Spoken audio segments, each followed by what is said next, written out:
పరకామణి కేసుకు తాడేపల్లి ప్యాలెస్కు స్పష్టమైన లింకులు ఉన్నాయని, ఈ వ్యవహారంలో నిజాలు బయటకు తీసేందుకు ఎవరిని వదలబోమని టీటీడీ బోర్డు సభ్యులు భానుప్రకాష్ రెడ్డి హెచ్చరించారు.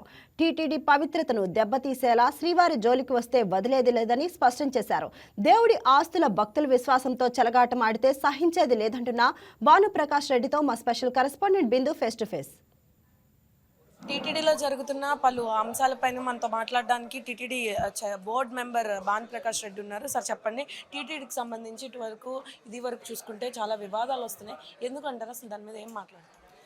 రాజకీయ నిరుద్యోగులుగా మిగిలిపోయినటువంటి వైసీపీ నాయకులు ఈరోజు ప్రజాక్షేత్రంలో మమ్మల్ని ఎదుర్కొనే ధైర్యం లేక, దమ్ము లేక, ఎందుకంటే ప్రజల ఇష్టాలు, ప్రజల కష్టాలు తెలుసుకొని ముందుకు పోతున్నట్టు ప్రభుత్వం, కూటమి ప్రభుత్వం, చంద్రబాబు నాయుడు గారు, పవన్ కళ్యాణ్ గారు, మా రాష్ట్ర అధ్యక్షులు మాధవ్ గారు ప్రజల ఇష్టాలు తెలుసుకొని, ప్రజల కష్టాలు తెలుసుకొని మేము ప్రజల్లోకి వెళ్తున్నాం. కాబట్టి రాజకీయంగా ఎదుర్కొనే ధైర్యం దమ్ము లేని వారు భగవంతుని అడ్డం పెట్టుకొని ఈరోజు రాజకీయం చేయాలని చూస్తున్నారు. అది మంచిది కాదు.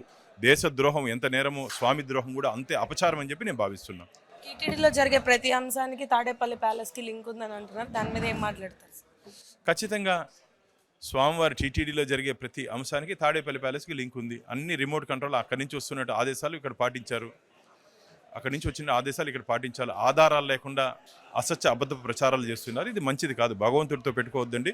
భగవంతుడితో పెట్టుకుంటే గతంలో ఏం జరిగిందో చరిత్ర అందరికీ తెలుసు. మాడి మసైపోయారు. రాబో రోజుల్లో మీ పరిస్థితి కూడా అదే. ఇప్పటికే ఆంధ్రప్రదేశ్ రాష్ట్ర ప్రజలు ఓటనే ఆయుధంతో మిమ్మల్ని 11 స్థానాలకు పరిమితం చేశారు. ప్రజల ఆగ్రహంతో పాటు భగవంతుడి ఆగ్రహం కారణంగానే మీరు 11 స్థానాలకు పడిపోయారు. అది గుర్తుపెట్టుకోండి. ముఖ్యంగా చూసుకుంటే మొన్న టీటీడీ బోర్డు మెంబర్ ఎవరైతే కృష్ణమూర్తి రిజైన్ చేశారో దాని మీద, మరియు పరకామణి విషయంలో ఏవైతే ముందుగా ఇంకా రానున్న రోజుల్లో ఎటువంటి చర్యలు చేపడతారు? ఇప్పటికే కోర్టు పరిధిలో అది ఎంక్వైరీ జరుగుతోంది. పరకామణి అంశం తొందరలోనే నిందితులందరూ చట్ట పరిధిలో స్వామివారి భక్తుల ముందు, చట్టం ముందు మేము నిలబెట్టబోతాం. పరకామణి అంశం ఇప్పటికే రాష్ట్ర ప్రభుత్వం దాని మీద చర్యలు తీసుకుంది. అలాట్ చేసినటువంటి సైట్ని రద్దు చేయడం జరిగింది.